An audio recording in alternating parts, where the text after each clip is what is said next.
Okay. So, namaskar everyone, and once again a very warm welcome to all of you.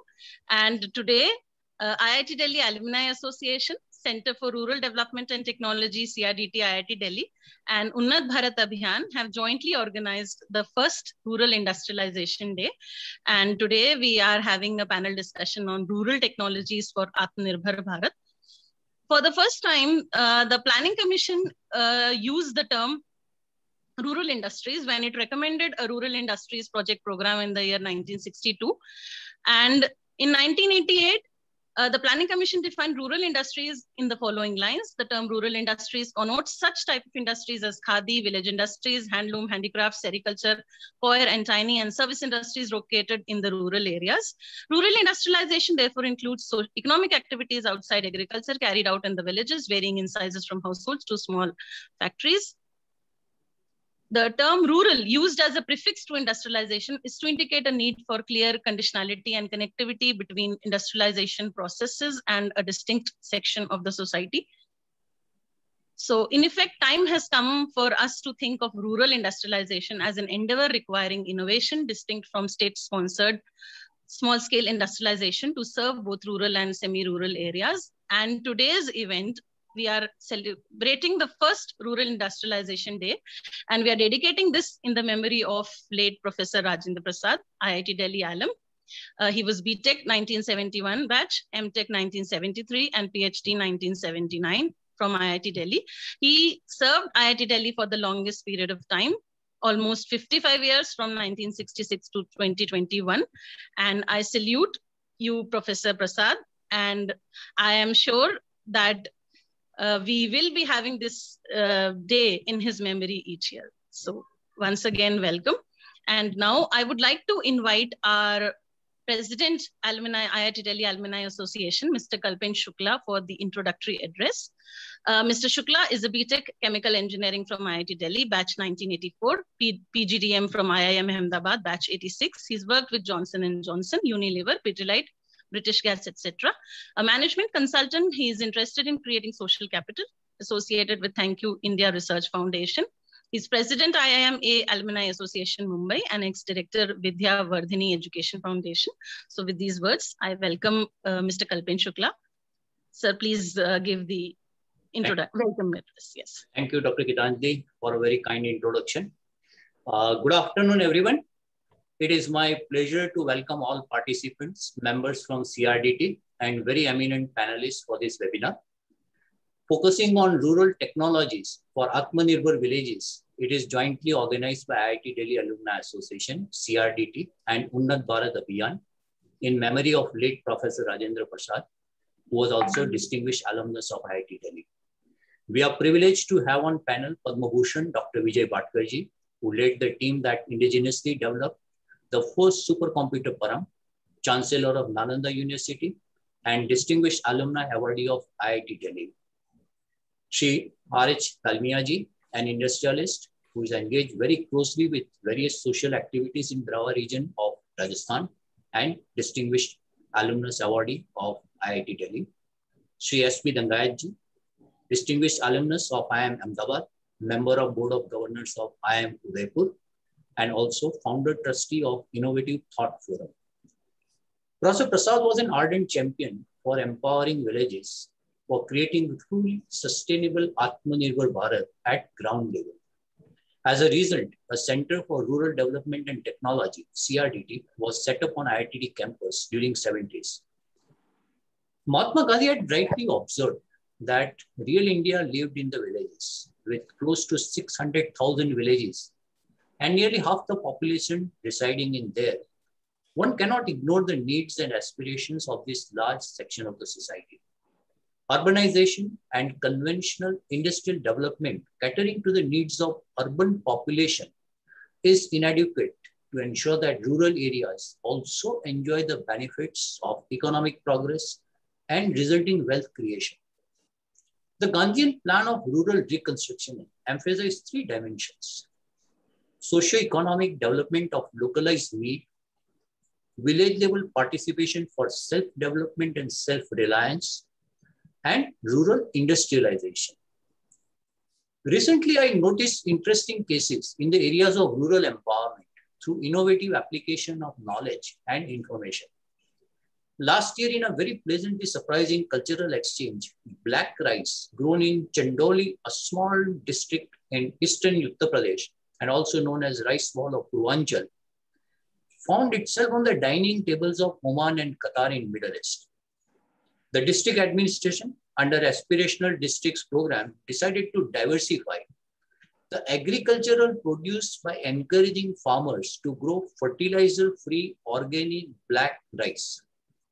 The experiment was remarkably successful, with Chandoli adding to its global market of black rice, exporting to countries like Australia and even New Zealand. This Aspirational Districts program focused on 112 of India's most developmentally challenged districts, primarily and predominantly rural areas. They work across sectors. The program is spearheaded by Prime Minister himself and steered by Niti Aayog in coordination with state governments. Even UNDP marks the Aspirational Districts program as a model replicable, not just within India, but also on a global scale. A very quick, another example was from Uttar Pradesh again. IAS officer Shri Hiralalji carried out projects on water conservation with public participation to convert rural and downtrodden villages of UP into model villages. A project conceptualized by a retired CGM of NABARD. Currently, 1,500 villages have made manifestos outlining how the locals would like to develop their village and what facilities they would like to have there. The administration follows a bottom-up approach in implementing water conservation schemes, increasing crop productivity, etc., through direct involvement of stakeholders in these projects. There are quite many such success stories of local development that can be replicated across the nation. IIT Delhi Alumni Association can play a vital role by motivating its illustrious members to take up similar projects. It is globally acknowledged. IITD alumni have done commendable work with startups that have created millions of jobs, attracted billions of US dollars of investment. I think time has come, they must seriously consider projects in agri-tech, agri-supply chains, water conservation, solar energy, etc., besides education and healthcare. We also propose to take this particular initiative to next level through better engagement and working on specific identified projects in association with CRDT and contribute to the Unnat Bharat Abhiyan. With these words, I am keen to hear the experts and their views. I thank everyone for joining us. Take care, stay safe. Thank you very much. Dr. Kiranji. Thank you so much, President IITDA Kalpen Shukla ji, for your motivating remarks. Now, for the introductory remarks, I would like to invite Professor V.K. Vijay. And I am pleased to share he is also IITD alum. And right now, he's IRIDA Chair Professor with the Center for Rural Development and Technology, IIT Delhi. Professor Vijay is actively engaged in cutting-edge research in rural energy technologies for developing rural community and has made a great contribution to the academia, industry, and society through research and education. And his work on biogas technology, particularly biogas upgradation, is well recognized at the global level. He is also the national coordinator of two major national programs of the Government of India, Unnat Bharat Abhiyan, that aims to utilize knowledge institutions of the country to help villages in their development and scientific utilization through research augmentation, Sutra, prime products from indigenous cow of these will help in reinstating the cow-based rural economy, supported by critical scientific validation and research. Professor V.K. Vijay has about 150 publications in journals and conferences, 7 books, and 1 lab manual to his credit. He has successfully developed and patented biogas enrichment and bottling for vehicular application and transferred it to the industries and field. He is fellow life member of various scientific and professional societies and body, and also Indian coordinator of Sustainable Energy and Environment Forum, working in Asia with headquarters in Japan. and General Secretary of Biogas Forum India. He's received Prakriti Bharati National Award in 2005 for S&T application for developing biogas enrichment and bottling technology for rural sector and many more. He has also headed the Center for Rural Development and Technology, IIT Delhi, from 2015 to 2019.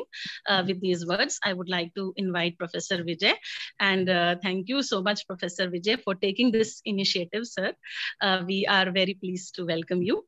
So for your introductory remarks. Yeah, thank you, Geetanjali.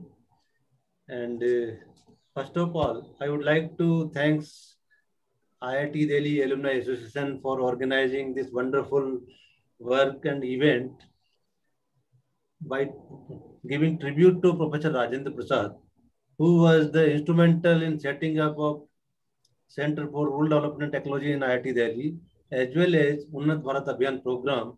He was the key pillar of founding pillar of this program also.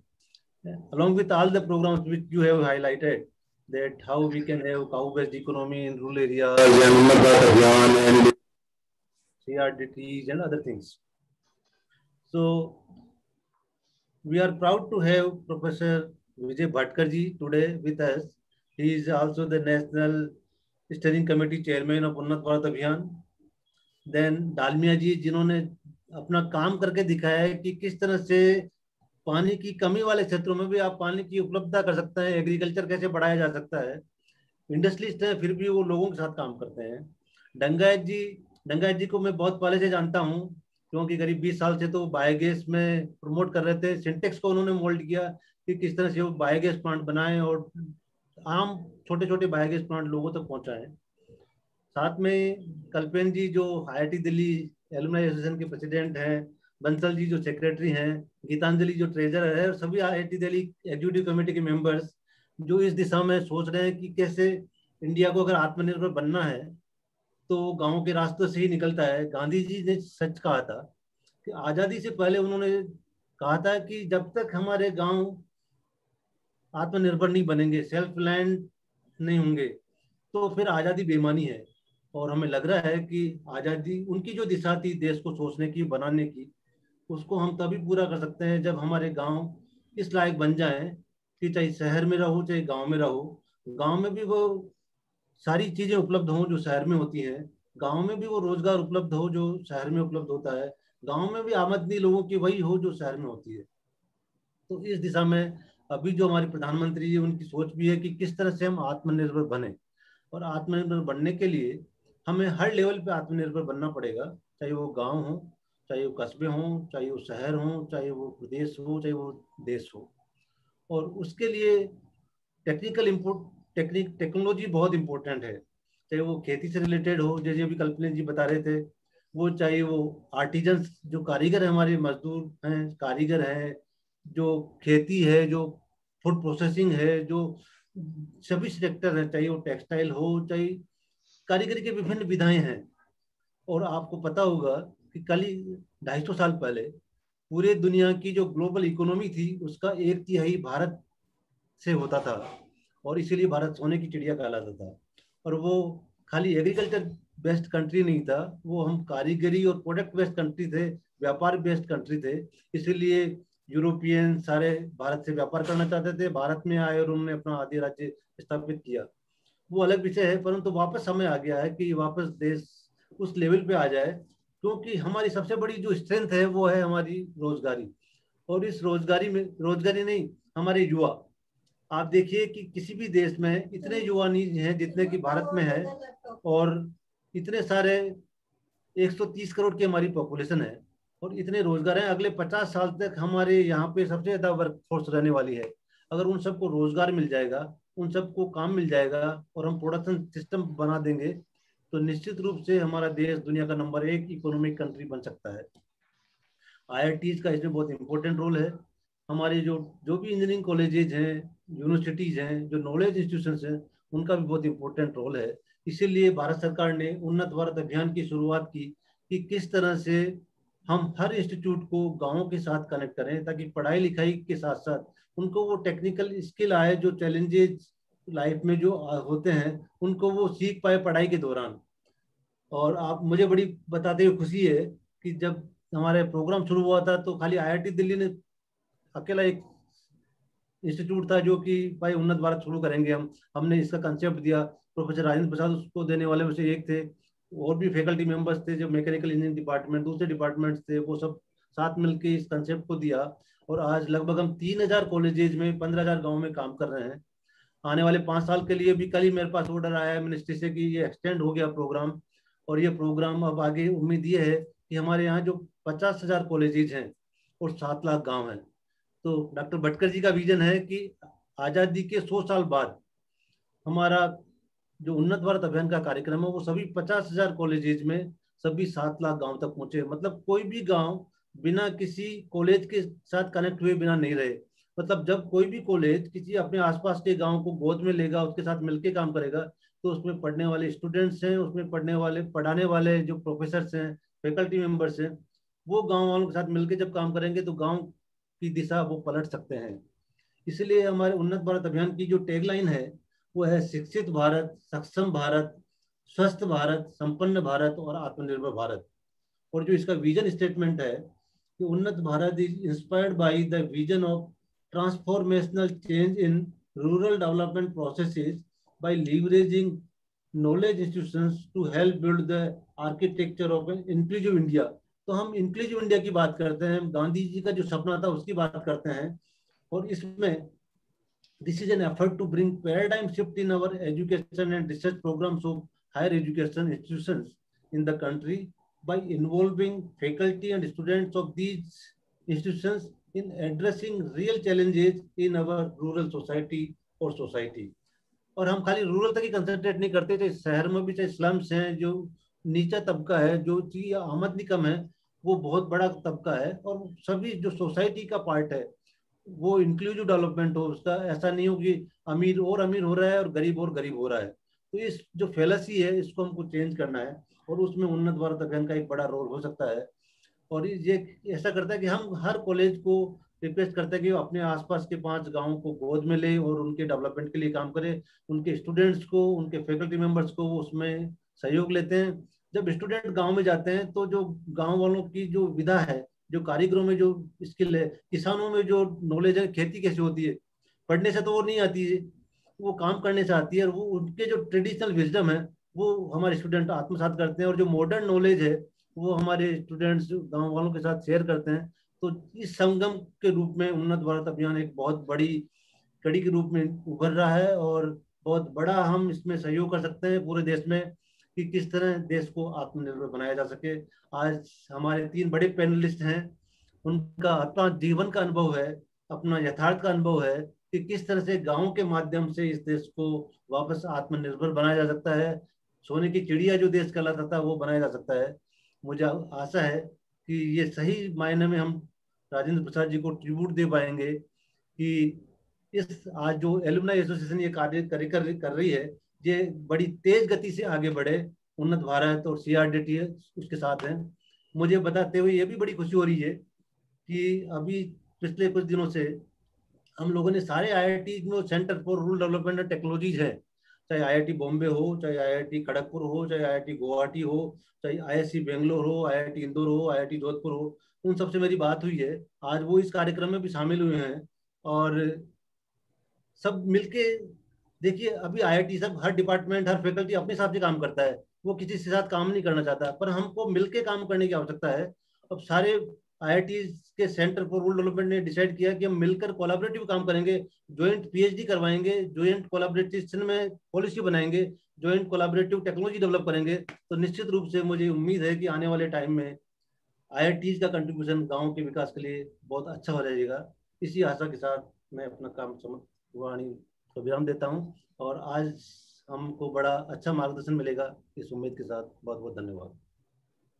बहुत बहुत धन्यवाद आपका professor VK विजय। आपका बहुत बहुत बड़ा योगदान हो रहा है सर उन्नत भारत अभियान के माध्यम से। इतने 50,000 कॉलेज, 7 लाख विलेजेस और उसके अलावा ढेर सारे बच्चे, तो बहुत बहुत सार्थक आपका योगदान रहेगा सर। और आपके मार्गदर्शन में हम भी एलुमनाई एसोसिएशन भी आपके साथ जुड़कर बहुत अच्छा काम हम आपके साथ जरूर करेंगे सर। बहुत बहुत धन्यवाद आपको।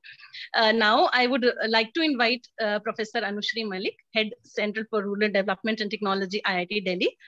She has her PhD from IIT Delhi in the year 2000 and a postdoc from Utsunomiya University, Japan, where she received prestigious Japan Society for the Promotion of India's Science fellowship by the government of Japan. Later, she joined School of Environmental Sciences, JNU, and she joined CRDT IIT Delhi in 2004 and has contributed towards establishing the Applied Microbiology Lab.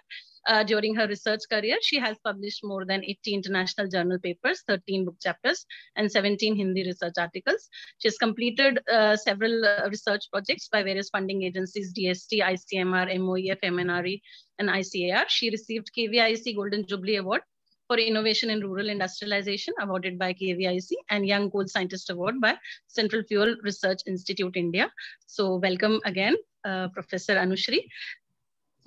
Please, ma'am, give your address for today. Thank you, Dr. Geetanjali.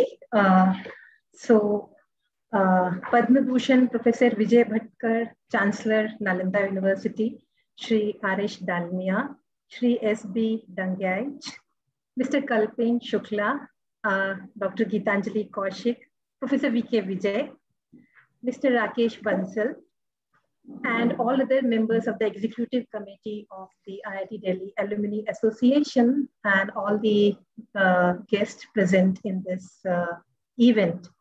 It's a great pleasure to share a few words on this occasion, which is called the first Rural Industrialization Day. So we have heard a lot about Professor Rajendra Prasad's zeal to work for rural communities. And I would like to add that we really discovered him very slowly during our journey as a faculty at CRDT. So one day when we interacted, he told us that he actually has established world's best class cook stove production and testing laboratory. And it was such a great pleasure to know that very few organizations across the world have such a facility. So I am trying to share with you another aspect of Professor Rajendra Prasad, that of course the work which was done in this lab was very much pertinent and relevant for the rural communities.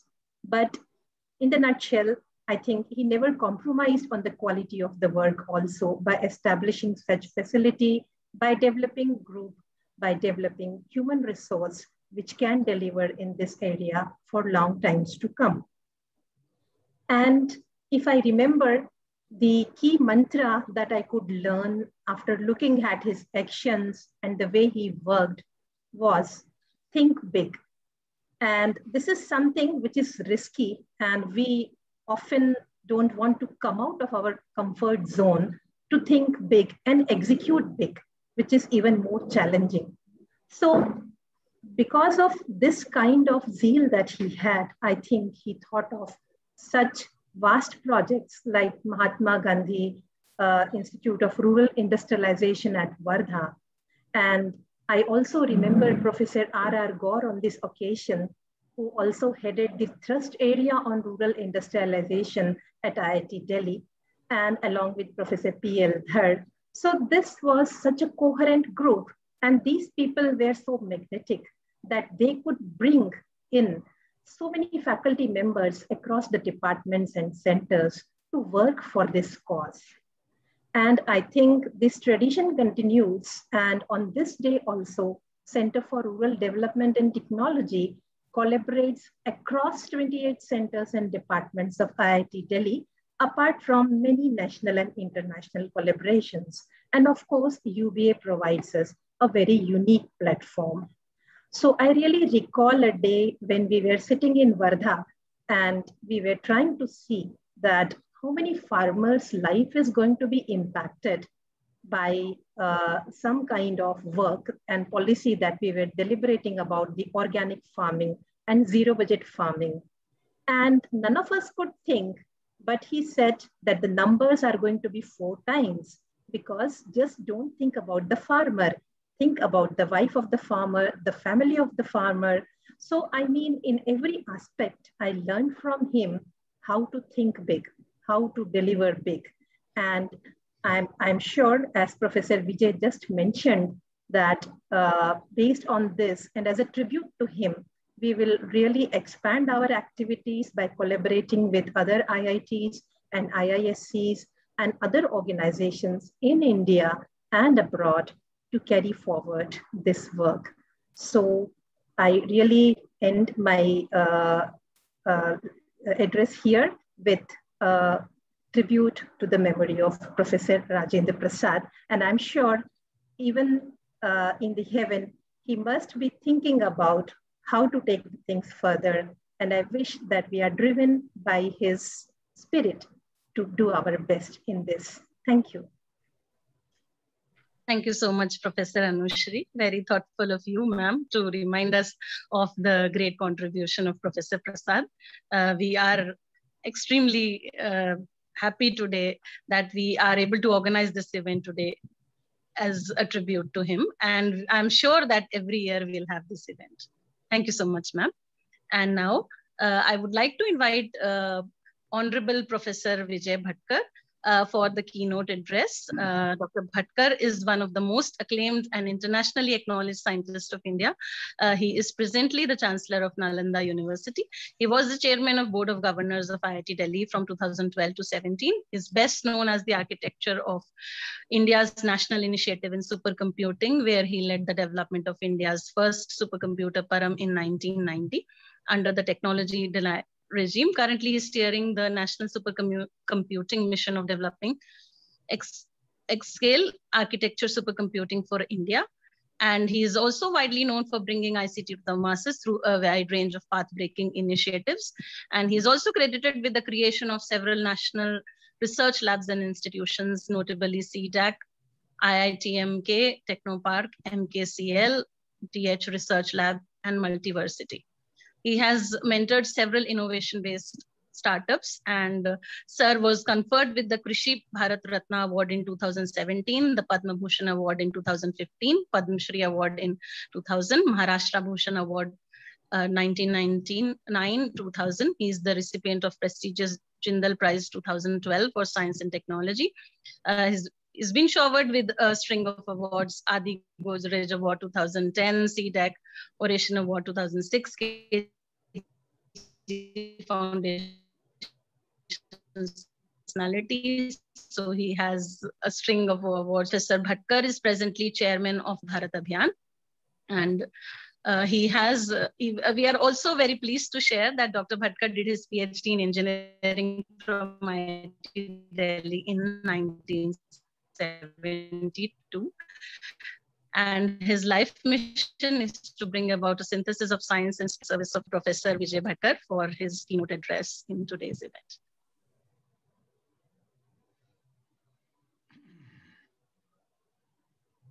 Thank you. Can I start now? Can I be heard? Sir, please go ahead. Please go on. Yes, sir, please. You're audible. Yes, please continue, sir. Now the voice was breaking somewhere, and now is it okay? Professor Vijay, is it okay? Yeah, ठीक है, sir. It's okay. It's okay. Yes, sir. Please go ahead. Thank you so much. I'm extremely pleased that we are paying a very heartfelt tribute to our mentor, our founder, Professor Rajendra Prasad. This is very thoughtful of Alumni Association of IIT Delhi to get associated with this function, because Gitanjali, we are setting a direction now, not only for IIT Delhi, but also for other IITs and other institutions, that we are remembering our rural brothers, our farmers.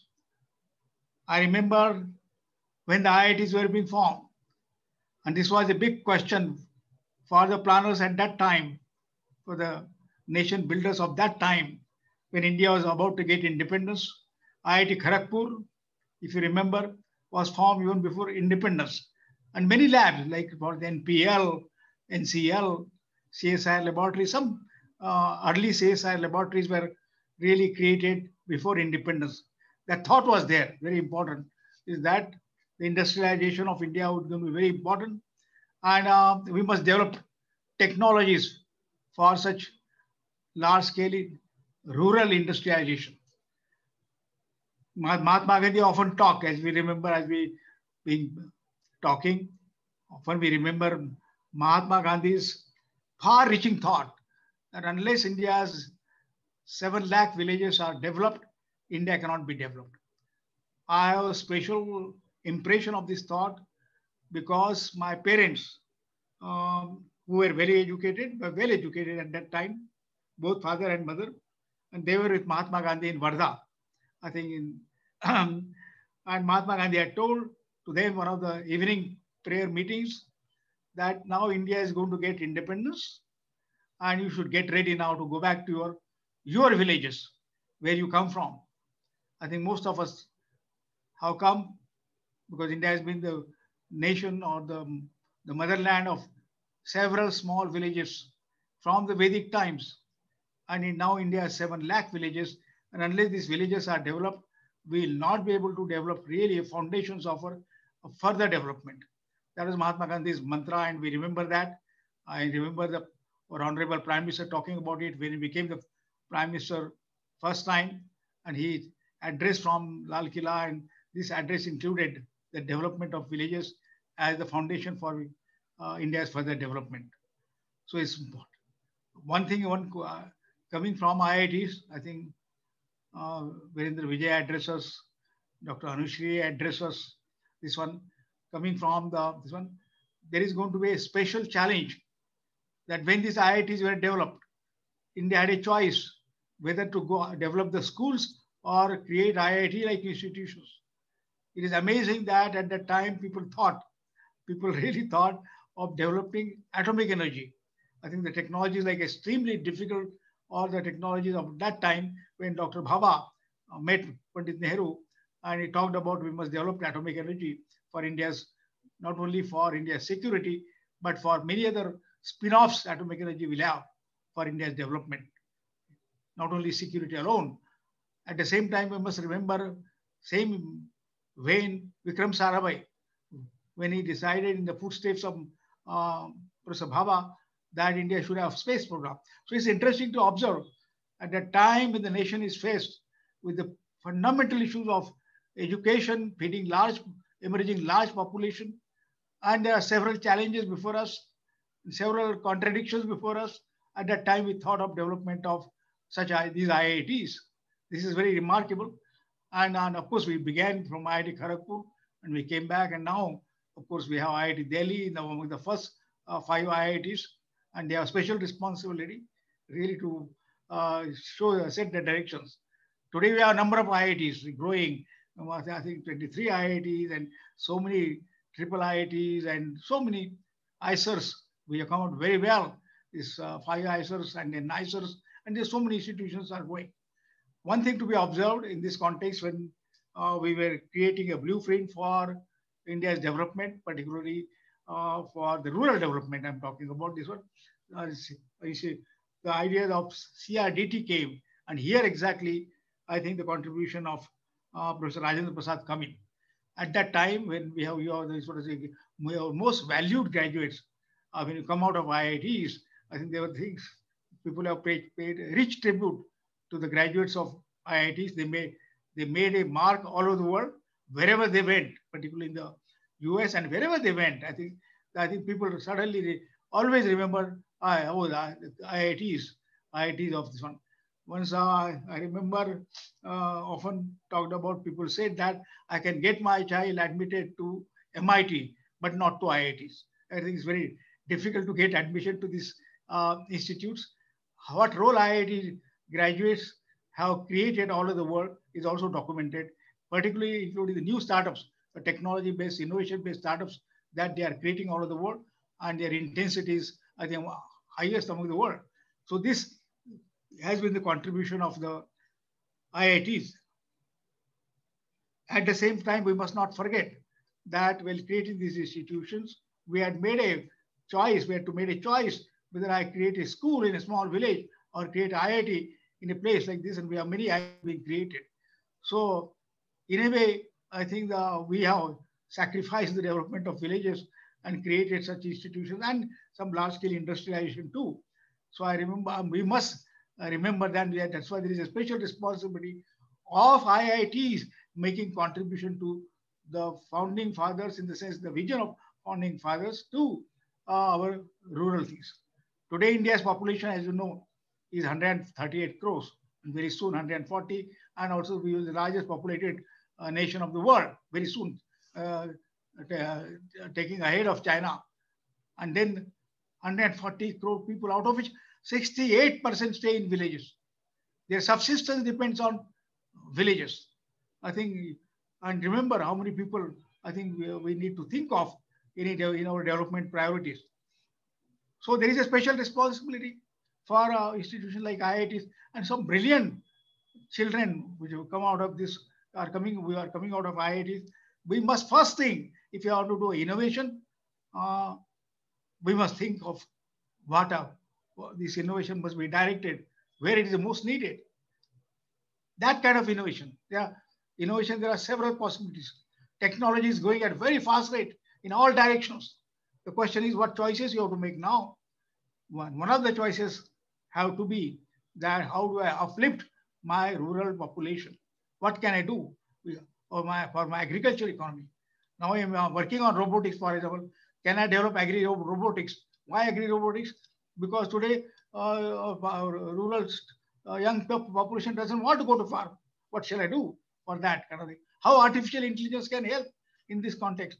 How, for example, energy can be created, on which Professor Vijay has been working for a long time. I think this is very important. What is going to be the energy scenario in our villages? You know, we talk about Ujjwala scheme. Our Prime Minister introduced, and what change it made. I remember, I think what has been the difficulty about our smoke, which we had to create while cooking. Our mothers, our sisters who are working in the villages, I think, and their eyes and the position in the villages on this, particularly in the rainy days, what difficult has been. So what technologies I can create?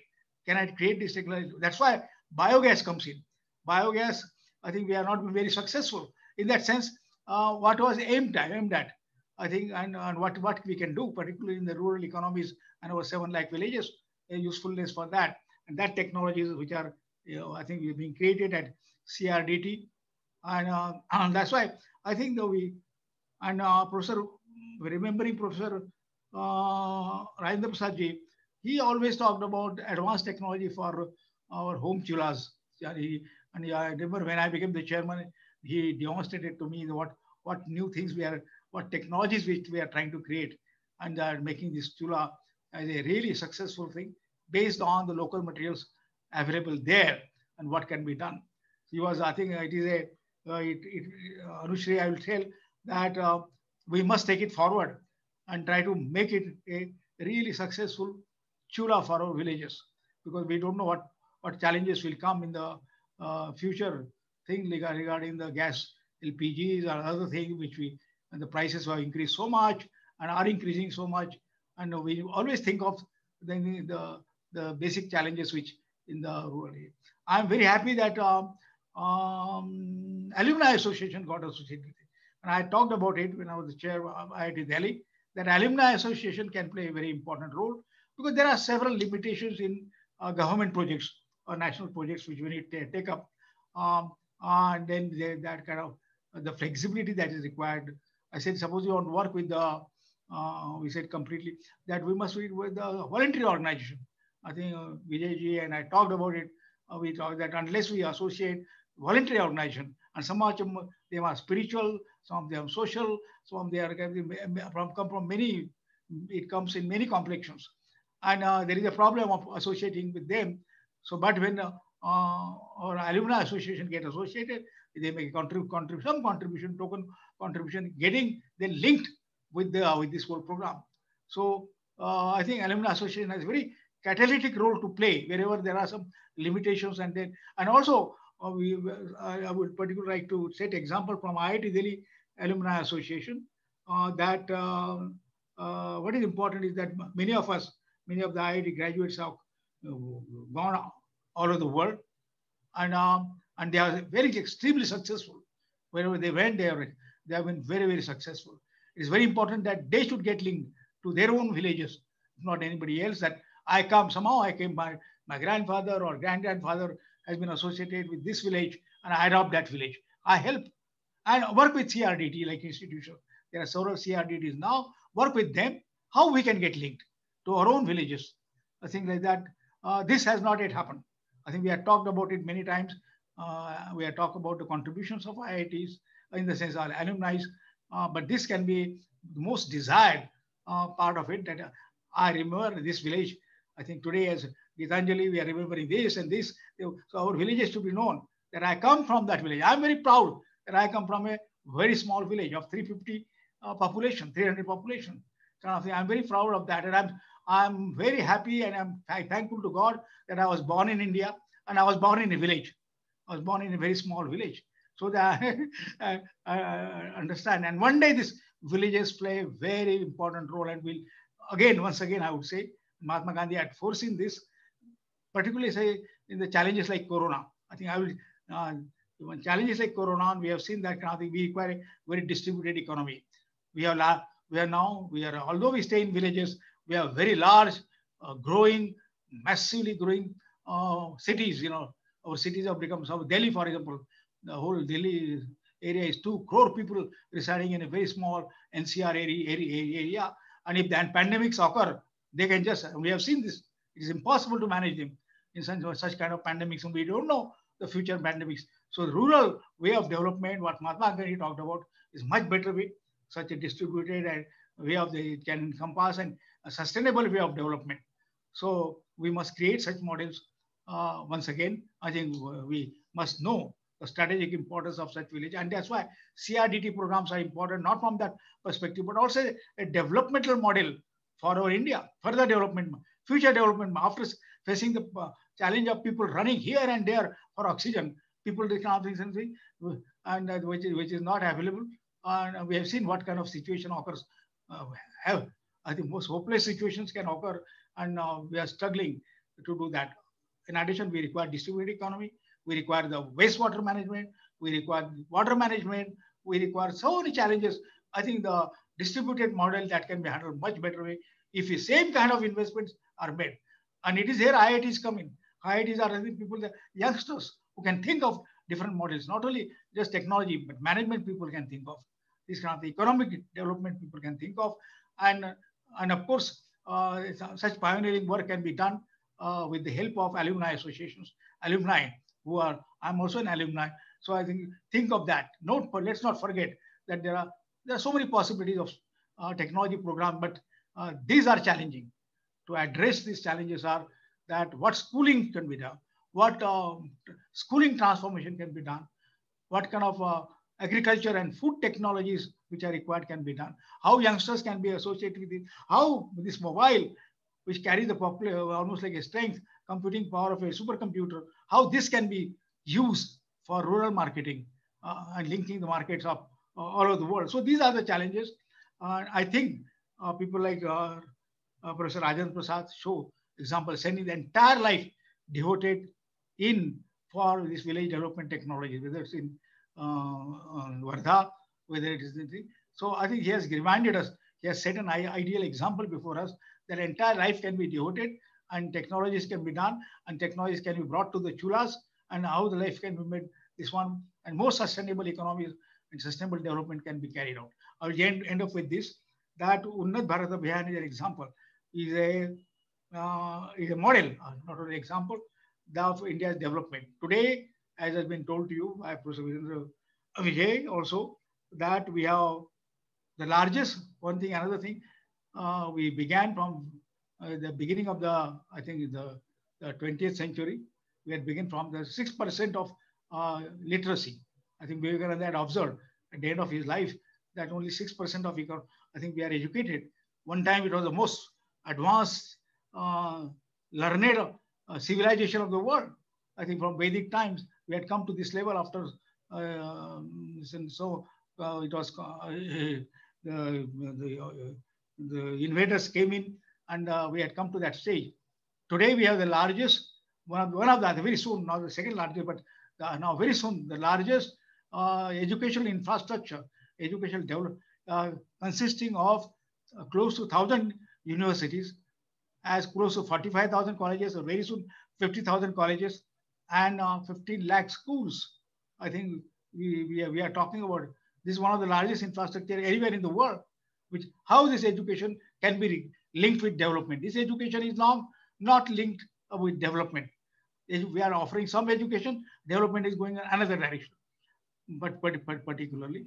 So even in management, it is not taught correctly, I think widely. So linking education to development. This is the main goal, main vision of Unnat Bharat.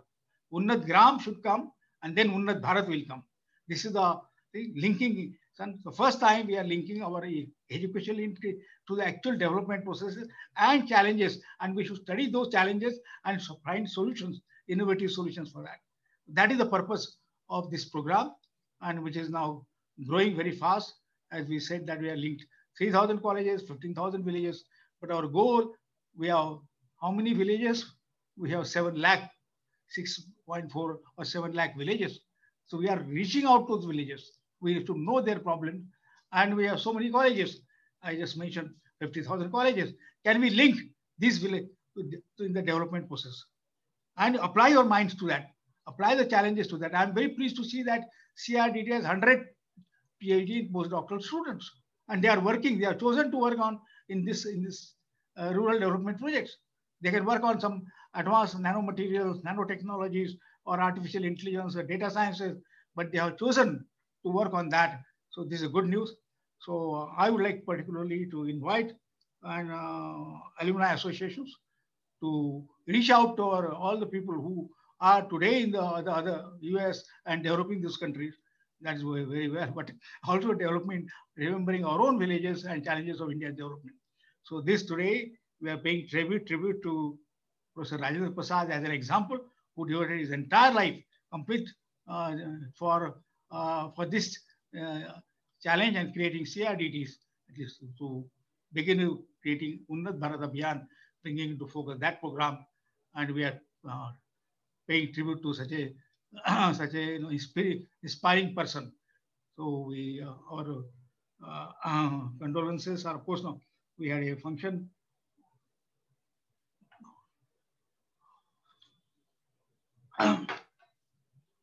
So we remember Professor Rajendra Prasad, and on this occasion, and then this his life will serve as an inspiration to all the youngsters and all the faculty members particularly, and all the alumni also, that we can devote our time for real challenges which are before us. Thank you very much.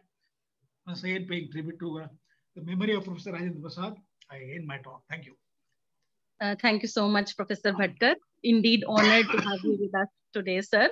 And on behalf of the association, sir, I assure you that we will definitely take up such challenges, and we'll try to request our alumni to support them in their own villages. I definitely assure you, sir, of this. Thank you so much, sir. It was an honor to have you with us today. Thank you. Now, I would like to invite Mr. Raghu Hari Dalmia ji. He received a BTech degree in mechanical engineering in the year 1972 from IIT Delhi. He hails from one of the most prominent business families of the country and led a number of companies with diversified interests, including cement, industrial ceramics, and mechanical engineering. He has held leadership positions in various Indian business associations and is a trustee of various trusts in Chirawa region of Rajasthan. These trusts promote education, water conservation, and village development activities. Ramkrishna Jayadayal Dalmia Seva Sansthan was established in 2004 at Chirawa in Jhunjhunu district of Rajasthan. RGDSS is currently working with 80,000 people across 55 villages with a vision to bring Khushhali with equity, harmony, and prosperity in the region. And the interventions include drinking water, agriculture, livestock, health, education, sustainable use of natural resources, women empowerment, youth development, and addressing various social issues. And Mr. Dalmia is also involved in the schools run by the family in various parts of the country. He takes interactive sessions with students in various parts of the country on a basic theme of building our great nation through character building, through justice, self-righteousness, and right attitude. He conducts program with teachers to help them teach the theme to students. Nyay aur Swadharm se Rashtra is the basic theme of these programs. And he was given the award for outstanding contribution to national development by IIT Delhi Alumni Association in 2017 and Bhumiputra Award by A1 TV Rajasthan in year 2018. Sir, we are very pleased that you are with us today, and I request you to please give your address now. Dalmia ji. बहुत बहुत धन्यवाद doctor Geetanjali. Professor Rajendra Prasad ji को नमन करते हुए मैं सबसे पहले तो आईआईटी एलुमनाई एसोसिएशन को बहुत बहुत बधाई देता हूं। इस प्रोग्राम को ऑर्गेनाइज करने के लिए कालपेन जी, राकेश जी, डॉक्टर गीतांजलि और अन्य जो मेंबर यहाँ प्रेजेंट हैं, मेरे फेलो पैनलिस्ट्स डॉक्टर विजय भाटकर का जो व्याख्यान सुन के तो रोंगटे खड़े हो गए हमारे कि आगे उन्नत भारत अभियान के अंदर इतना सुंदर कार्यक्रम आगे होने वाला है। प्रोफेसर विजय और अनुश्री जी की बात सुनकर बहुत अच्छा लगा। 50,000 कॉलेजेस, 7 लाख विलेजेस, अगर ये सारा का सारा प्रोग्राम इतने भव्य रूप में पूरे भारत में पहुंच गया तो भारत के गांव और पूरा भारत अब उन्नत भारत होके रहेगा, कहीं बच नहीं सकता है। इसी के साथ साथ मैं अपना बताता हूं, मैं चड़ावा के रीजन के जो गांव हैं उनमें मैं काम कर रहा हूं और कुछ मेरे एक्सपीरियंसेस मैं आपसे शेयर करना चाहता हूं। नाउ रूरल टेक्नोलॉजी और गांव का निर्माण, भारत का निर्माण, भारत का अभियान, उन्नत भारत अभियान, ये दोनों की दोनों चीजें जो हैं ये हाथ से हाथ मिला के चलती हैं। अगर ये अलग अलग रहेंगी तो उन्नति नहीं होगी, ये तो बिल्कुल क्लियर है। ये मेरा निज का एक्सपीरियंस है और इसी के बारे में मैं कुछ बताना चाहता हूं। सबसे पहले अगर हम गांव के अंदर कोई भी टेक्नोलॉजी इंट्रोड्यूस करना चाहते हैं तो फार्मर को या विलेजर को बहुत अवेयरनेस करानी पड़ेगी, उसको कॉन्फिडेंस में लेना पड़ेगा, उसको ये मालूम होना चाहिए कि हाँ यदि ये मैं यूज करूंगा तो मुझे बहुत फायदा होगा। वो उतना पढ़ा लिखा नहीं है तो ऐसी चीज टेक्नोलॉजी में होनी चाहिए, उसके इम्प्लीमेंटेशन में बहुत आसानी हो, बहुत सस्ती हो, जिसकी वजह से वो आराम से उसको अगर खरीदना पड़े तो खरीद सके, और अगर कभी उसको मेंटेन करना पड़े तो मेंटेनेंस में भी बहुत आसान हो। गांव के आदमी को अपने दायरे के अंदर लेके आना बहुत मुश्किल है, क्योंकि उसकी जो एक सोच है वो उसी सोच के अंदर चलता है अनलेस कि वो कन्विंस हो जाए, और एक बार अगर कन्विंस हो गया उसके बाद वो ऑल आउट बाहर निकल के उसको यूज करने को तैयार हो जाता है। तो इसके लिए हमारा गांव वाले के साथ इंटरफेस बहुत जरूरी है। टेक्नोलॉजी प्रोवाइडर जो है वो हैंड्स ऑन फार्मर के साथ या विलेजर के साथ उसको काम करना पड़ेगा। अगर वो नहीं करेगा तो टेक्नोलॉजी डेवलपमेंट एक तरफ रह जाएगा, गांव हमारा एक तरफ रह जाएगा, और दोनों में मेल नहीं होने के कारण हमारी उसकी जो उन्नति होनी चाहिए वो उन्नति नहीं हो सकती है। तो हमारे जो काम है वो दो तरीके के काम हैं। एक तो हम पानी बचाने का काम करते हैं, रेन वाटर हार्वेस्टिंग इसके अंदर मेन है, और दूसरा है हम खेती कैसे इम्प्रूव करें, उसमें खेती में पानी कैसे बचाएं, इम्प्रूव कैसे करें, प्रोडक्शन कैसे बढ़े और फार्मर की इनकम कैसे बढ़े। ये दो हमारे मेन एरियाज जो हैं ये वहां पे फंक्शन के हैं। मैं सबसे पहले पानी की बात करता हूँ। रेन वाटर हार्वेस्टिंग सिस्टम सबको मालूम है वो क्या होता है। छतों से पानी इकट्ठा करते हैं, पाइप्स के थ्रू पानी नीचे आता है और नीचे में टंके में इकट्ठा होता है। वो जो पानी टंके में इकट्ठा होता है वो परिवार और गांव वाले सारे उसको साल भर कंज्यूम करते हैं जब तक अगली बारिश नहीं आती है। अब इसके अंदर छत से जो पानी आता है उसमें कई दफा गंदगी आ जाती है, तो हम लोगों ने उसमें एक फिल्टर लगाया, पॉपअप फिल्टर लगाया। बहुत सिंपल डिजाइन है उसकी। अगर वो गांव वाला खुद अगर उसको बनाना चाहे तो अपने हाथों से बना सकता है। एक बार उसको दिखा दें, वो डायमेंशंस लेके उसको अपने आप बना सकता है। एक पॉपअप फिल्टर की कॉस्ट 1000 रुपए से भी कम पड़ती है, लेकिन ये पानी की गंदगी को इकट्ठा करके अलग कर देता है। सिंपल चीज, लेकिन किसने डेवलप किया? किसी टेक्नोलॉजी प्रोवाइडर ने डेवलप नहीं किया। हमारे जो काम करने वाले, जो शायद 10वीं तक ही पढ़े होंगे या 12वीं तक पढ़े होंगे, जो गांव गांव में जाके काम करते हैं, उन लोगों ने गांव वालों के साथ डिस्कस करके और इसको अपने आप डिजाइन कर लिया और डिजाइन करके उस पाइपलाइन में लगा दिया। Simple rural technology, interface with the farmer या विलेजर, और ये डेवलप हो गया, उसके अंदर काम में आ गया। दूसरी चीज, रेन वाटर सेपरेटर।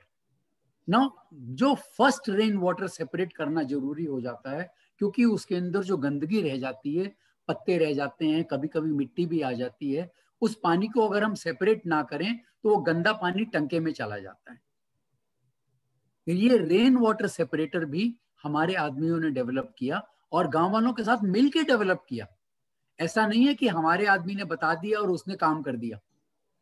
हमारे आदमी और गांव वालों ने डिस्कस करके मिलके इसको डेवलप किया और वहां पे उसको इंप्लीमेंट किया।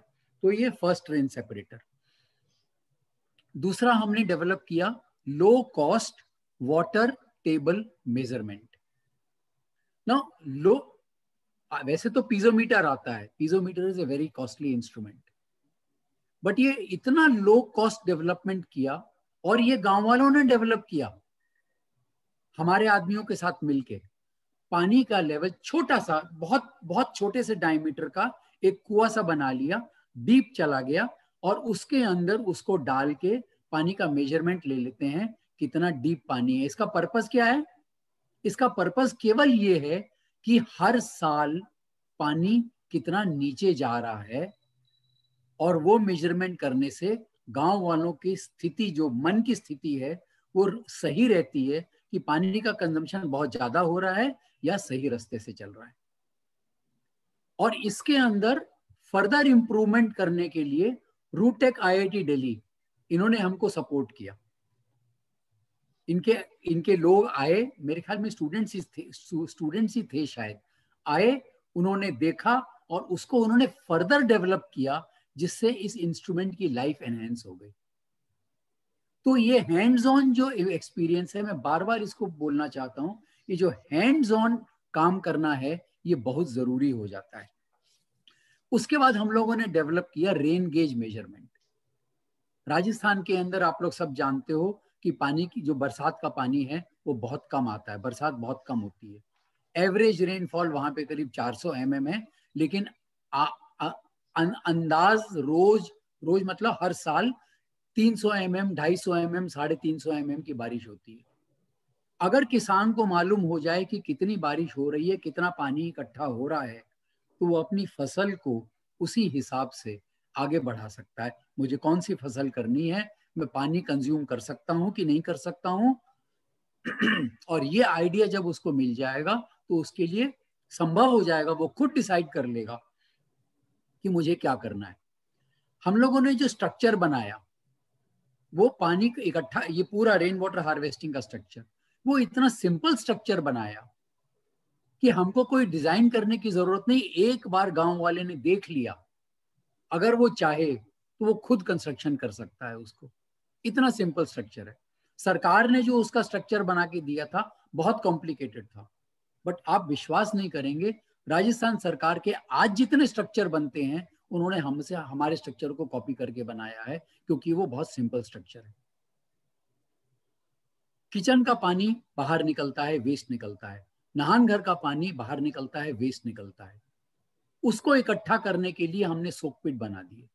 Soak pit is not a technology, उसको केवल एक गड्ढा है, उसके अंदर पानी डाल दीजिए। बट छोटी सी टेक्नोलॉजी क्या है, वहां पे पत्थर वगैरह लगा के उस पानी को उसमें से पास करके, ये नॉन टेक्नोलॉजी है, ये कोई ऐसी चीज नहीं है कि कोई इनोवेशन हुआ है। परंतु उस गांव वाले को नहीं मालूम है कि उस पानी की चिकनाई और उस पानी की जो सोप की गंदगी है वो कैसे हटाई जाए। ये छोटी सी चीज करके और उसके अंदर से जाके पानी पास हो गया, तो जो सोप पिट में पानी इकट्ठा हो रहा है उसमें ना तो चिकनाई जा रही है, ना साबुन का वेस्ट जा रहा है। अब अगले घर के अंदर वो घर वाला अपने आप खुद बना सकता है, हमको इन्वॉल्व होने की जरूरत नहीं है। तो ये जो बहुत जरूरी चीज है, ये बहुत इंपॉर्टेंट है। हम लोगों ने जो गांव में हम लोगों ने जो ये पानी के स्ट्रक्चर बनाए, उसमें पानी पहले निकालते थे, उसका ढक्कन खोला और उसमें से पानी निकाला। कभी कभी ढक्कन खुला छूट जाता था, उसके अंदर गंदगी चली गई, कीड़े चले गए, मैंने देखा है उसके अंदर छिपकली तक चली जाती थी। आगे हमने कुछ नहीं किया, गांव वालों ने खुद उसके ऊपर एक हैंडपंप लगा दिया। Handpump is no longer is not a technology, तो बरसों पुरानी चीज है, लेकिन उन्होंने सोच के एक नया इनोवेशन कर दिया, टंके के ऊपर हैंडपंप लगा दिया। हमने सीख लिया और हमने आगे जितने भी टैंक्स बनाए उसके अंदर हमने हैंडपंप लगा के उस टैंक्स को बनाया। तो गांव वालों से हम सीख रहे हैं, हम गांव वालों को सिखा रहे हैं। सिंपल, ये कोई टेक्नोलॉजी नहीं है, लेकिन जो भी करना है, इनोवेशन करना है, टेक्नोलॉजी करनी है, गांव वाले के साथ, फार्मर के साथ उसका इंटरफेस बहुत जरूरी है। अगर हम वो इंटरफेस नहीं करेंगे तो वो टेक्नोलॉजी ट्रांसमिशन नहीं हो सकता है। हम लोगों ने कुछ दूसरे लोगों के साथ टेक्नोलॉजी इनोवेशन करके डेवलप करने की कोशिश करी। जैसे मैंने रूटेक की बात आपको बताई, रूटेक वालों ने बहुत हमारे साथ हमको सपोर्ट किया है, हमारे साथ एक चीज को डेवलप किया है। मैं तो प्रोफेसर विजय को और अनुश्री जी को बोलूंगा कि और हमारे साथ जुड़े और हम अपने गाँव के अंदर हमारे गाँव वालों के लिए, फार्मर्स के लिए और क्या नई टेक्नोलॉजी डेवलप कर सकते हैं कि अल्टीमेटली पानी बचे और उनकी इनकम बढ़े। यही दो हमारे मेन मुद्दे हैं, पानी बचना चाहिए और इनकम बढ़नी चाहिए। तो ये अब एक कर्नाटक काउंसिल ऑफ टेक्नोलॉजी है, आप सब लोगों ने आपने नाम सुना होगा। उन लोगों ने एक बहुत सिंपल टेक्नोलॉजी डेवलप करी, बड़ी बड़ी बिल्डिंग्स के लिए हम उनकी रेन वाटर हार्वेस्टिंग कैसे कर सकते हैं। उन्होंने 3 ड्रम लिए, उनको परफोरेट किया, उन तीनों को जमीन में गाड़ दिया, तीनों को कनेक्शन कर दिया। पानी पहले ड्रम में आया और रिसता रहा और उसका ओवरफ्लो दूसरे ड्रम में चला गया, उसका ओवरफ्लो तीसरे ड्रम में चला गया। कोई बहुत लंबी चौड़ी टेक्नोलॉजी नहीं है, सिंपल टेक्नोलॉजी कर्नाटका में डेवलप हुई, हमने चिड़ावा में उसको इम्प्लीमेंट किया। पर ये इंटरफेस, अगेन मैं बार बार यही बोलना चाहता हूँ, इंटरफेस बहुत जरूरी है। अगर हमारा ये इंटरफेस नहीं होगा तो ये डेवलपमेंट नहीं होगा। अभी जो पिलानी के अंदर एक इंस्टीट्यूशन है सीरी, नाम सुना होगा सब लोगों ने। सीरी ने एक डेवलपमेंट किया है नैनो वाटर फिल्टर। मेरी अपनी ओपिनियन है, मैं अभी इसको ट्रायल कर रहे हैं गांव के अंदर, हम लोगों ने 3-4 हैंडपंप्स में लगाया है, लेकिन मेरी अपनी ओपिनियन है कि ये फिल्टर काम नहीं करेगा। क्यों नहीं काम करेगा? फिल्टर जरूर करेगा, लेकिन जिस दिन ये फिल्टर काम करना बंद कर दिया क्योंकि उसके अंदर गंदगी भर गई, उसको उठा के फेंक दिया जाएगा। गांव वाला नया फिल्टर नहीं खरीदेगा क्योंकि वो फिल्टर खरीदने में बहुत महंगा पड़ेगा उसको। तो ये फिल्टर की टेक्नोलॉजी शायद बड़े शहरों में काम आ जाए, शायद इंडस्ट्रियल स्केल में काम आ जाए, लेकिन गांव के अंदर ये टेक्नोलॉजी काम नहीं आएगी। इसी तरह से एक टेक्नोलॉजी है जो हम लोगों ने यूज करी है, we are the users of that technology. गांव के अंदर एक्विफर मेजरमेंट सारा सिस्टम, क्योंकि गांव वालों को मालूम होना चाहिए गांव वालों की पानी की स्थिति क्या है और कंप्लीट कहाँ पे पानी है, कहाँ पे केवल रॉक्स हैं। इसका मेजरमेंट सिस्टम एक हम लोगों ने किया, हर गांव का हमने मेजरमेंट किया और वहां पे बोर्ड लगा दिया, उसकी ड्राइंग बना दी कि आपके पानी की स्थिति क्या है।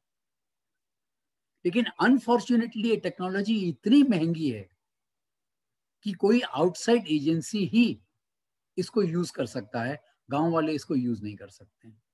हमने आज लगा दिया, लेकिन अगले 2 साल बाद उस पानी की क्या स्थिति है गांव वालों को नहीं मालूम।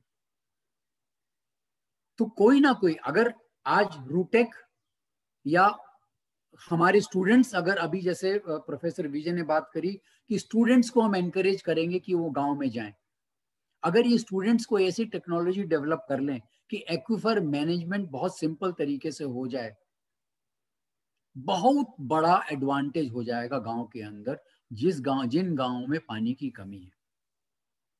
अब मैं आपको कुछ एग्रीकल्चर के बारे में बताता हूं। हमारे चिड़ावा शहर के थोड़ी सी दूर में एक जगह है झुंझुनू, आप लोगों ने, कईयों ने नाम सुना होगा। झुंझुनू में एक है कृषि विज्ञान केंद्र। ये कृषि विज्ञान केंद्र झुंझुनू में केवल नहीं है, बहुत जगह भारत के अंदर है।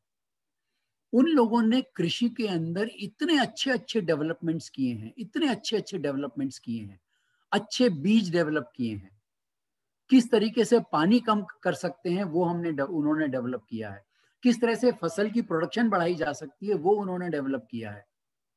पर वो वहीं रह गया, वो किसान तक पहुंचा ही नहीं। उसके बाद हम लोगों ने उनको खींच के किसान तक हम लोगों को लेके आए और वहां पे इंटरफेस करा के किसानों को कन्विंस कराना। किसान क्यों कन्विंस होएगा? आज किसान अपनी फसल उगाता है, किसान सब छोटे छोटे हैं वहां पे, किसी के पास 10 बीघा, किसी के पास 20 बीघा जमीन है।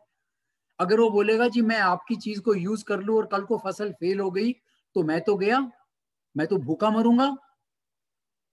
तो किसान को कैसे कन्विंस कराना और उसके बाद उसको यूज कराना और उसके बाद उसको कॉन्फिडेंस दिलाना कि हाँ तुम कर सकते हो इस काम को और तुम बढ़ाओ, ये काम हम लोगों ने किया।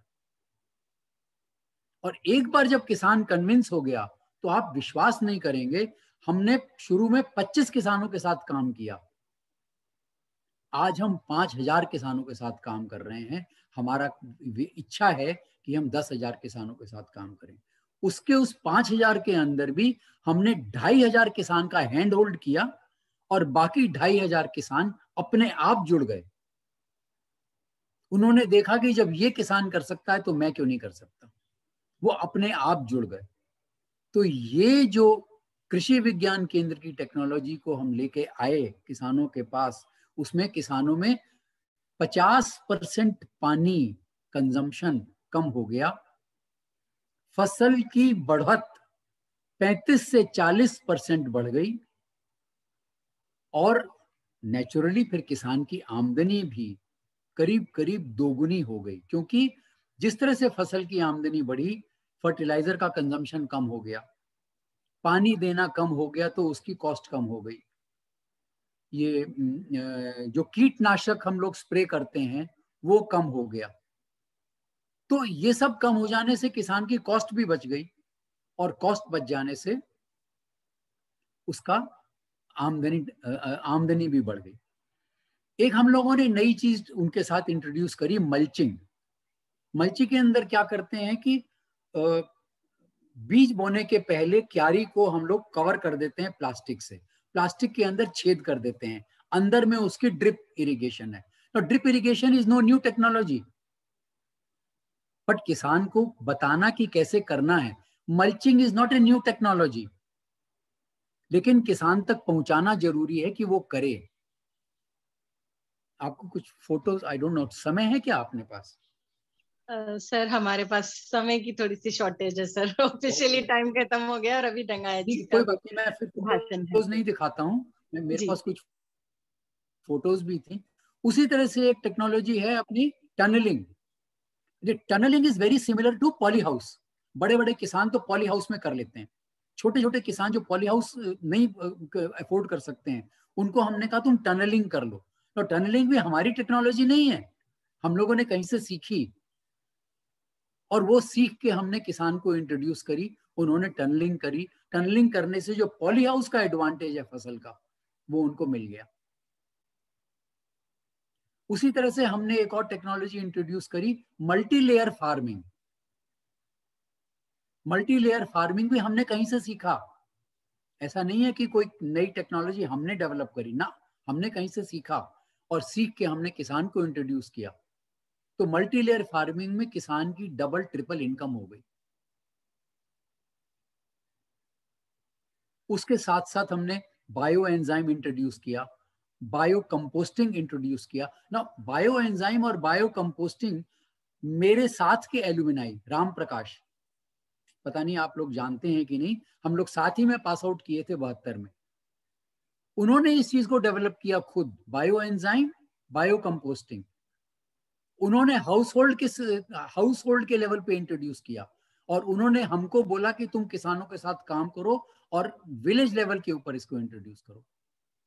हम लोगों ने इसका एक्सपेरिमेंट किया है, bio enzyme at the village level, bio composting at the village level, और बहुत बढ़िया रिजल्ट आए हैं इसके।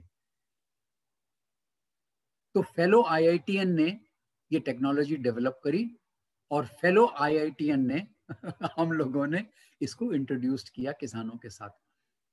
उसी तरह से गाय, जैसे अभी प्रोफेसर भटकर ने बताया और इन्होंने बताया अपने प्रोफेसर विजय कुमार जी ने, गाय, हम लोग गाय की टेक्नोलॉजी इंट्रोड्यूस कर रहे हैं भैया। गाय का गोबर और गाय का गोमूत्र,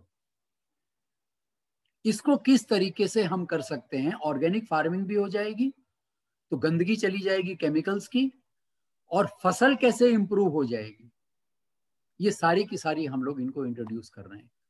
अल्टीमेटली मेरा केवल एम है बोलने का कि interface between the technology provider and the technology user has to be is very very important. और अगर वो इंटरफेस नहीं हुआ तो ये टेक्नोलॉजी हमारी धरी की धरी रह जाएगी। Then again I am repeating the point, technology simple होनी चाहिए, टेक्नोलॉजी कॉस्टली नहीं होनी चाहिए, टेक्नोलॉजी बार बार यूजेबल होनी चाहिए फार्मर के लिए, और उस टेक्नोलॉजी को हम मेंटेन कर पाए, वो फार्मर वो विलेजर उसको मेंटेन कर पाए, ये बहुत जरूरी है। बहुत बहुत धन्यवाद। समय के अभाव के कारण मैं अधिक नहीं बोल पाया। मैं कुछ फोटोज दिखाना चाहता था, फिर कभी मौका मिलेगा तो मैं फोटोज भी दिखाऊंगा। लेकिन मैं आईआईटी एलुमनाई को एसोसिएशन को बहुत धन्यवाद देता हूं कि आप लोगों ने बहुत बढ़िया काम शुरू किया है, और पूरे भारत में यदि ये पहुंच गया 50,000 कॉलेज, 7 लाख विलेजेस, तो 56 इंच का सीना हम सबका हो जाएगा। बहुत बहुत धन्यवाद। बहुत बहुत धन्यवाद डालमिया जी। और सर मैं आपको पूरा विश्वास दिलाती हूँ कि मैं आपको एनएसएस यूनिट जो हमारा आईआईटी दिल्ली का है उससे जरूर कनेक्ट करूंगी। तो बहुत सारे हमारे बच्चे हैं जो अभी जा नहीं सकते पर ऑनलाइन आपसे कनेक्ट होंगे सर, और कोशिश करी जाएगी कि हम लोग पिछले साल भी आना चाहते थे आपसे मिलने, तो हम लोग भी ग्रुप में एलुमनाई एसोसिएशन आपके विलेज में आएगा और हम कुछ केस स्टडीज भी सर आपकी इनोवेशंस जो आपने बताए हैं उसकी जरूर बनाएंगे। तो ये तीनों चीजें मैं आपको जरूर वेलकम करूंगा। मैं तो चाहता हूँ जितने छात्र आए, चाहे नॉन टेक्निकल चाहे टेक्निकल, जितने छात्र आए और देखें विलेज में क्या हो रहा है। कम से कम they don't know the village atmosphere, उनको मालूम होना चाहिए हमारे गांव कैसे हैं। तो मैं तो उनको वेलकम करूंगा और हमारी टीम उनको वेलकम करेगी, और उसके बाद वो जितना बढ़िया कर सके, जितना अच्छा डेवलपमेंट कर सके गांव में, सबके लिए अच्छा होगा। बहुत बहुत धन्यवाद। बहुत बहुत धन्यवाद डालमिया जी। बहुत हम सभी को आप पे गर्व है सर कि आप जैसे एलुमनाई हमारे हैं जो आज भी राष्ट्र के लिए उतना ही योगदान कर रहे हैं और हम सभी को पूरी राह दिखा रहे हैं। बहुत बहुत धन्यवाद Dalmia ji. Thank you so much. नमस्कार। नमस्कार sir. Now I would like to invite our panelist Shri S.B. Dangayat ji. He is a distinguished alumnus of IIM Ahmedabad with India-centric mindset and focus on social economic.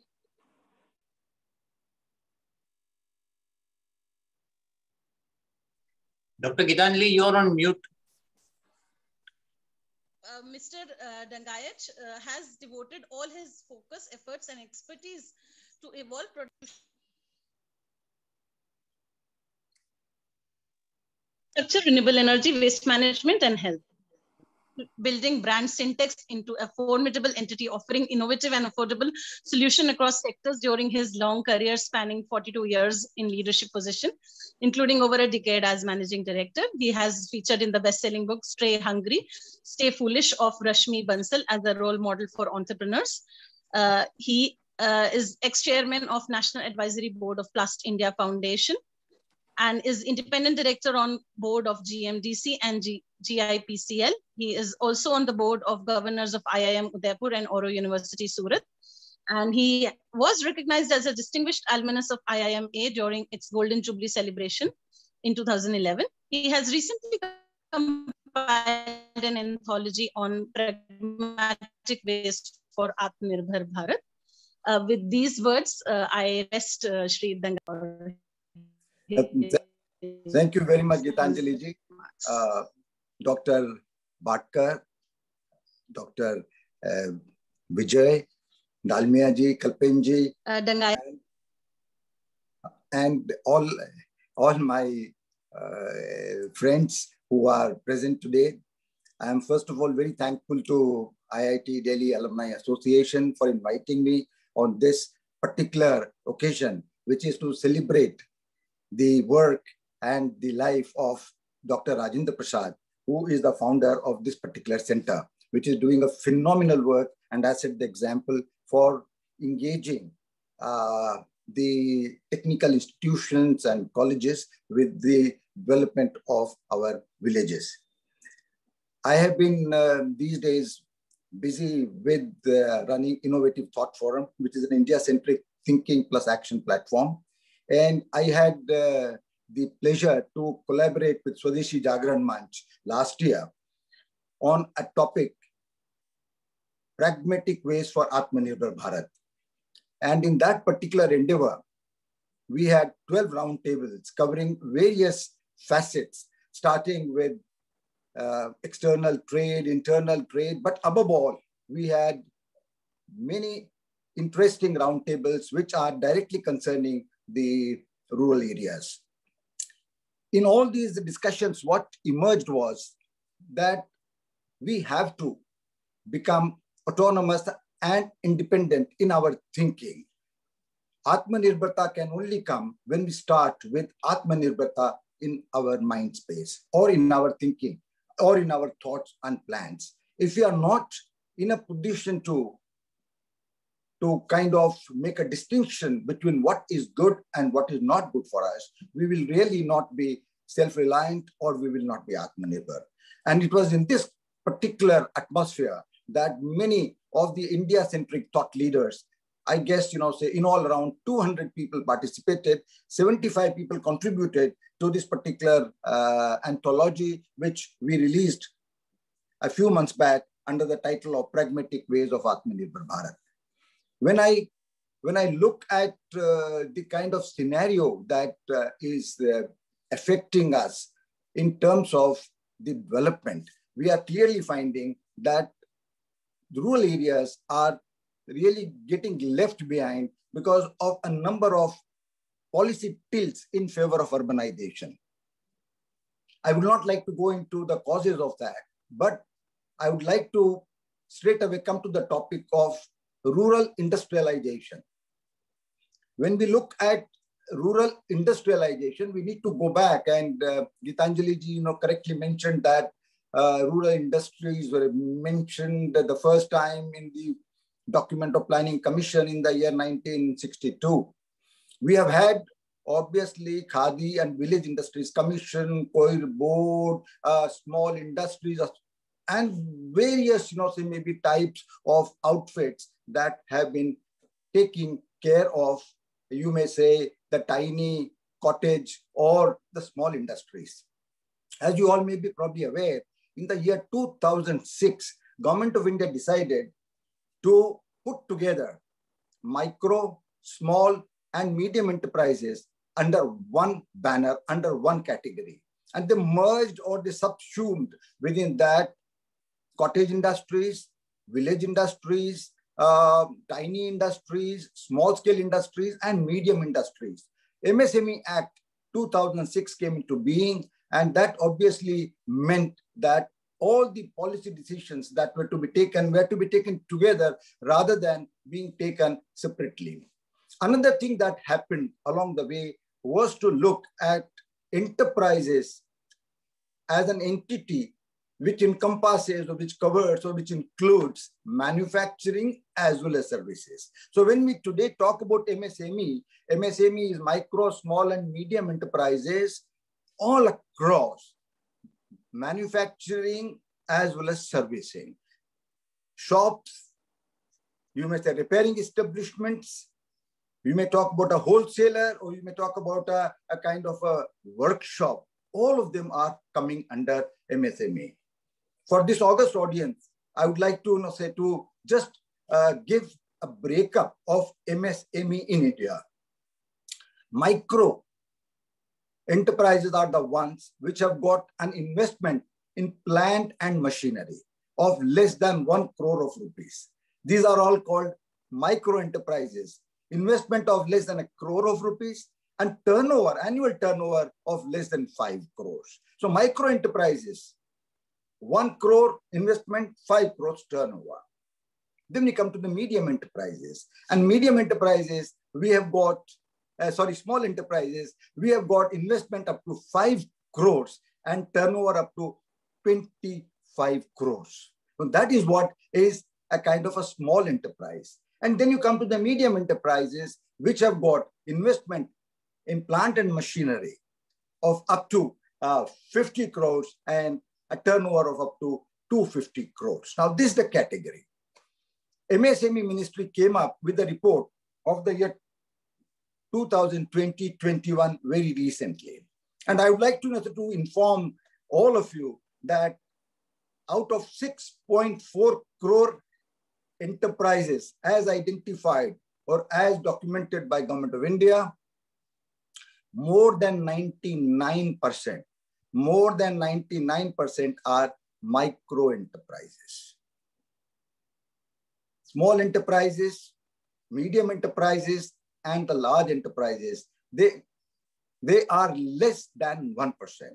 So when it comes to, please try to understand the policy deliberations that take place at various levels. When you got MSME, whoever has got a larger voice, whoever has got a stronger and whoever got a more powerful voice is able to get the attention.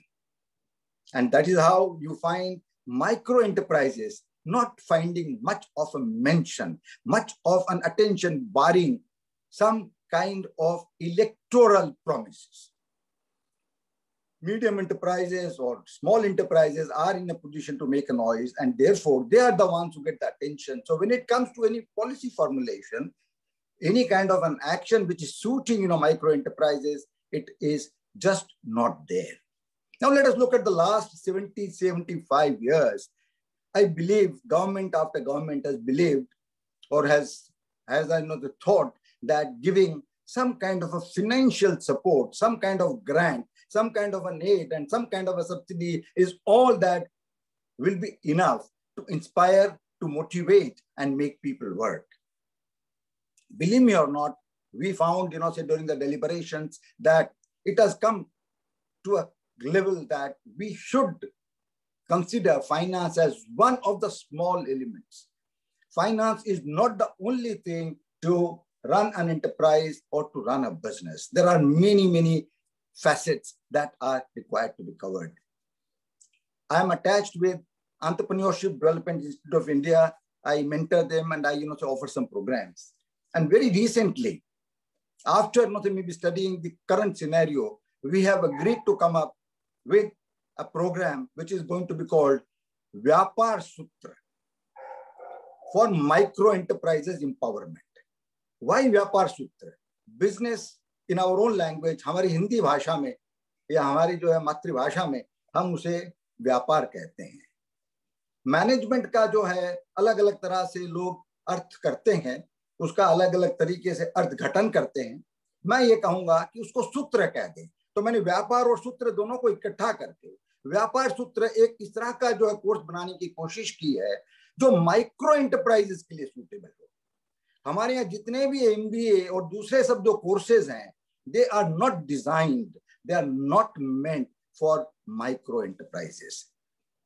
Independence के बाद हम लोगों की पूरी thinking, हम कुछ भी कहें, गांधी जी का नाम लें, गांधी जी की दुहाई दें, गांधी जी की जो आरती उतारें, पर हमारी जो पॉलिसी जो हम देखेंगे, they are all dictated by Western thought process.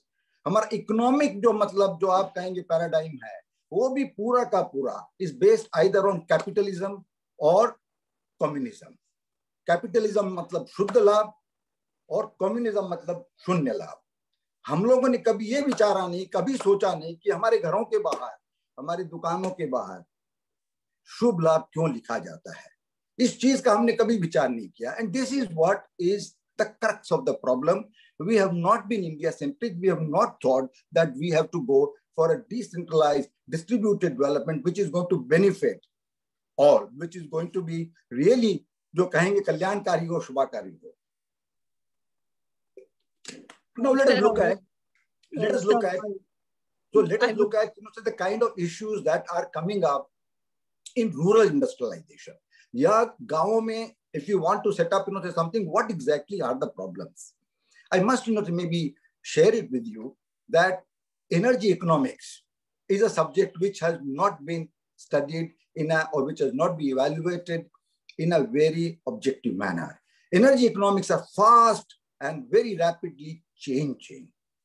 It is today possible to have decentralized production of energy in a manner that it can satisfy the requirement.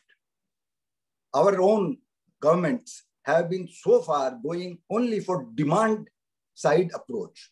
In the economics, as you know very well, demand side approach means that it is all based on, you're probably making a projection and all the interventions are demand side interventions.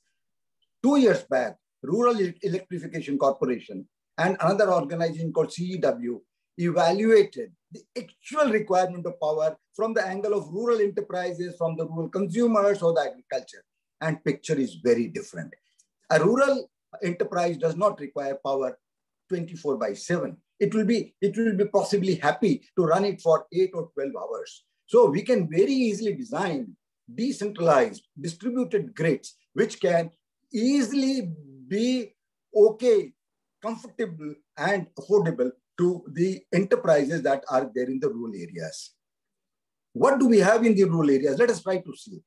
We have got obviously plenty of sunshine, and then we have got around 30 crore animals, 30 crore cattle, 30 crore cows and buffaloes, which are giving gobar to us every day. I'm very, very happy, to be associated with Dr. Vijay, on many occasions, talking about the different things that can be done. But let me, be very, maybe honest with you. If we are able to blend solar with biogas or biomass-based power production, we can very easily have decentralized grids.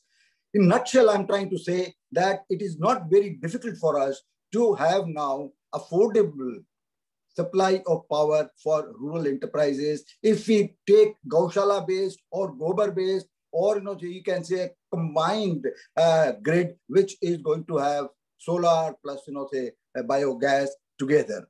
So energy requirement that we have got is something which we can today meet in a very cost-effective manner. Another factor that comes out, energy economics says that when we look at the energy recovery or energy, value recovery, along with, what we can do with the fertilizer or biofertilizer or bioslurry that we get, the economics change completely. So first of all, today, to make our rural enterprise Atmanirbhar, if we go for this particular model of energy production, energy supply, it is going to be extremely easy. Second thing that we have got in the rural areas is plenty of wasted resources, wasted land, wastelands, wasted animal, you can say manure. We have got plenty of wasted biomass. And above all, we have got very large quantum of wasted manpower. If we are able to put them together, we can have many enterprises. We can have many, you can say, businesses that can be self-sustainable. I would not like to talk about everything. I would request you to possibly see. I've got a video on the YouTube which is on waste to wealth creation. there are so many opportunities that can really give us fantastic amount of wealth. Third thing that I would like to say is in the field of agriculture, obviously there are huge opportunities that are there if we are able to create decentralized cold units, decentralized processing units, and decentralized... Dangayat ji, please, I would request you to please conclude. Okay, so I'll conclude. I'll conclude. In apologies. Okay. So in agriculture, we can maybe do that. And lastly, I would like to maybe say that we need to go for skilling in a very big way in the rural areas. If you are not able to skill even the agriculture people, or we are not able to skill the people for other activities, we would be definitely having a problem. So skilling is is another thing which can make us Atmanirbhar. So conclude, I would like to just make a few points. First of all, we have to to go for empowerment of micro enterprises. We need to naturally promote a cooperative model along with corporatized model. We should try to look at opportunities which are going to help us in converting waste into wealth. And above all, we should simplify the tax laws for the country. And I think if we are in a position to take most of the things away from the subsidy, but put them into a model where we are empowering, we are creating, maybe obviously enabling atmosphere, we will be definitely making villages at the powerhouses rather than being dependent on AMS, grants, and subsidies. And if you are able to lastly carry out plenty of value addition in the villages, that particular value addition will be helping, the people, there in the villages, and it will be definitely giving us something, which Gandhi ji dreamt of, Abdul Kalam ji dreamt of, and today, our own government is thinking of pura kind of a vision, and you can say, the kind of, maybe sophisticated, living that, you'd like to have, that, should be there. For paucity of time, I'm not able to share my thoughts on health, which is very important. And now, medicinal plants and the various, the derivatives, various, the process things that can be done will be another way to add value in the villages. I would like to thank once again IIT Delhi Alumni Association. I would like to thank, Dr. Vijay and all of you for giving me a chance to share my thoughts. Thank you very much. Thank you so much, Dangayat ji. You have explained us from the basics. And sir, we definitely would like to look forward to have your book, Pragmatic Ways for Atmanirbhar Bharat. Please send few copies to the association office. We'll all go through. Thank you so much, sir. Thank you so much. Wonderful having you with us today. And with these interesting and so useful discussions from our esteemed panelists, now for the concluding remarks, I would like to invite Mr. Rakesh Bansal, Secretary IIT Delhi Alumni Association. Mr. Bansal is a BTech Civil Engineering 1985 batch. He has his MTech in Environmental Engineering from GCE. He has worked in infrastructure consulting companies like Tata Consulting and Feedback Infra Private Limited for more than 20 years. Right now, he is the Secretary of the Alumni Association of 54,000 alumni. So Rakesh ji, please give the concluding remarks, sir. Thank you, Dr. Gandhi, for such kind words for me and introducing me. It has been such a pleasure sitting across with such eminent luminaries in the rural technology, and it was wonderful hearing their thoughts, and we should go a long way in this. Professor Vijay Kumar, Professor Bhatkar, Professor Anushri, Mr. Dalmia, Mr. Dangayat, thank you so much for being here and sharing your views. I take away some of the very important points from the discussion today. Yes, problems of rural areas are definitely much different than the urban areas, and they have to be tackled differently, likewise. So, almost 70% of our population lives in the rural area, so we cannot really afford to leave them behind. And if we really have to progress, then everybody has to be taken together, and then only then it is possible to take the country forward. Some wonderful thoughts were shared. Yes, we have to convert many liabilities into opportunities. There are problems, but we have to find innovative solutions to make sure that they are not only solved, but they actually give some useful output for the community. Maybe stubble burning is one example where instead of burning that stubble, if we can use it as a biomass and produce so many useful things. Water-based water management, as highlighted by Mr. Dalmia. Crop management. Yes, human resources is a big problem, which is otherwise it's a problem in the rural areas. But if we can put them to some definitive use, it can be very, very productive, and they can give so much of contribution to the nation's wealth and development. There can be different kind of industries, small scale, household, and not the kind of industries that probably the urban conglomerates have, but it can be specific to the region, to the culture, to the kind of agriculture produce that they have. Different kind of things. It can be customized to their local resources. So we have a wonderful program which is BharatNet, which is digitally connecting the entire country. So sharing of information is much easier now. People can work for IT companies, also service industry, working in the villages or in small towns, which is a very big advantage in the years to come.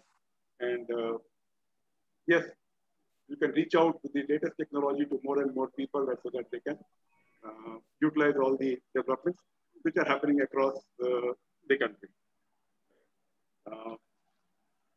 Bharat, our Urban Bharat UPA program is a wonderful program, and IIT Delhi Alumni Association would definitely like to associate with the program and contribute in its own fashion.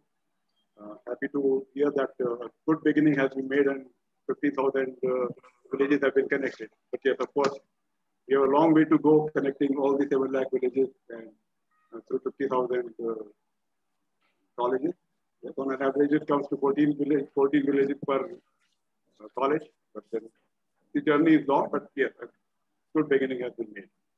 And if we can do that, that will be a wonderful and a perfect tribute to Dr. Rajendra Prasad. Thank you very much. Thank you so much, Rakesh ji. And I am really grateful that Professor VK Vijay, he told us that we should organize an event, and we had a wonderful, memorable event today. And I especially thank Professor VK Vijay, Professor Anushri Malik from CRDT. I also can see several other professors from CRDT who joined the Alumni Association, the president, secretary, several EC members also supported. And I express my sincere, heartfelt thanks to all the distinguished guests who are with us today. It was an honor to have with us Professor Vijay Bhatkar, Padma Shri, Padma Vibhushan, and Honorable Chancellor. It was great to have you with us, sir. We had a pleasure to hear our own alumnus, Raghu Hari Dalmia ji. We always hear him, and we are always motivated whenever we hear him. And it was also great to have with us Dangaya ji. And I'm sure you all had a wonderful session today. And now, in the interest of time, we have exceeded half an hour, actually more than the session. So we'll close now. And you, in case you would like to contact any one of us from the association, you can go to IIT Delhi Alumni Association. Our details are there. And I'm sure we would be organizing more such events, and we will definitely come up with several initiatives which have been highlighted today, along with CRDT and Unnat Bharat Abhiyan. Thank you so much, everyone, for joining us today. Thank you. Namaskar. Thank you, everybody. Thank you. Namaskar सबको. Thank you everyone. धन्यवाद आप सबको. बहुत मजा आया. Sir, we need to do it more often, and I would also request to CRDT that we would like to work together. We can possibly expose our IIT Delhi students to realities of the rural economy, and we can certainly contribute to Unnat Bharat Abhiyan if we put in our joint efforts. So I'll just request CRDT to coordinate with us, and we'll be very happy to join hands with you. Yeah, thank you. That's right. Yeah, so we will do that. I had Sure. mentioned in the chat box also, we would like to Yes. connect to all the panelists and take this forward. Thank you. Yes, yes. Thank you. Thank you. And Bhattacharya ji. sir, Thank just you, 1 minute, Dalmia ji. just President, just 1 minute. Can we have a small committee in IITD association which can collate all this information and see how and decide on the priority as to which area for which region we should be working on here? I think it's a good idea. We can certainly take it forward. I agree. Yeah. Done. Thank you very much. Thanks, sir. Thank you very much. Thank you. Thank Thank you, you. everybody. Thank you. Thank you. Have a Thank you, great day. Dalmia. Take care. Stay safe. Thank you. Yeah, bye-bye.